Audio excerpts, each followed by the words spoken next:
I play the character of Beatrice Pryor, more recognized as Tris Pryor, and she starts off in a faction called Abnegation, which values selflessness, and throughout the film she decides to transfer into a different faction which values bravery, and her constant battle within her own mind is, am I selfless or am I brave? And through that indecision she becomes a young woman and also brings others with her and starts to save her whole colony.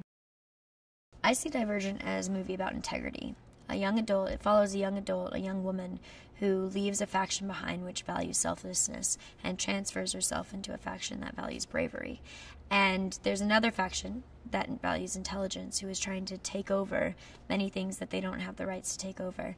And throughout the movie, Tris, this young woman, has to bring together her community to change some paradigms and to shift some paradigms of thinking in order to not only save the current world that she lives in, but also remind people of the importance of integrity and the importance of being who you are and sticking to your truths.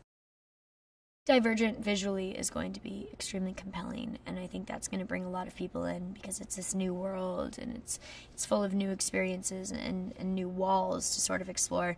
But ultimately what drew me to this movie and what I think will draw a lot of people is that it's very metaphorical to things that are happening today. And there's a lot of beauty in that. There's a lot of beauty in seeing a movie that visually is stunning and that takes you on a roller coaster of emotions through the characters' experiences, but yet you can also relate to. And this being a dystopian, sort of futuristic world, and yet having so many comparisons to today's model and to what's going on in today's world, I think is very intriguing and very interesting. And I think that a lot of people will respond to that.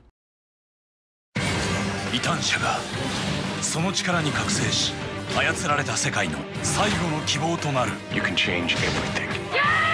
Finish it. ダイバージェント。